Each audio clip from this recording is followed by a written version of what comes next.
The NBA All-Star rosters are finally set, and as always, the announcement of the reserves has sparked instant debate.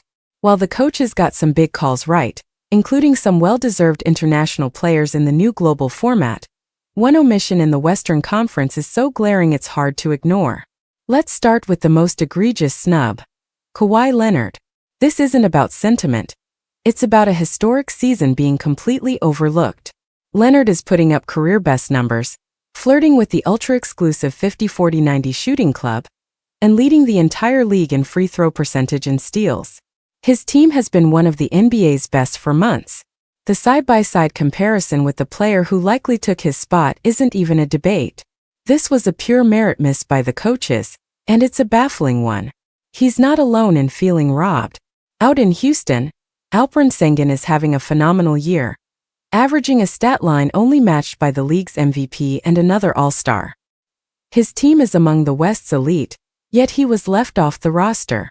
An argument could even be made for a second or third Rocket, but Sengun's exclusion is the real head-scratcher. When you compare his all-around impact to some of the guards who made it, the case becomes very strong. The list of worthy players left out west is brutally long.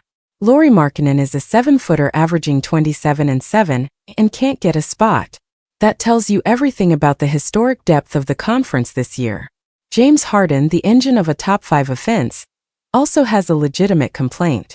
Even Chet Holmgren, who rightfully made the team, finds himself in the conversation as a player other snubs have a compelling case against. That tight. The new USA versus World format is fun, but it doesn't solve the core problem. There are simply too many deserving players in the Western Conference. If the leagues dropped the conference requirement for selections, most of these snubs would be celebrating right now. Instead, we're left debating how a player having one of the best two-way seasons in basketball didn't make the cut.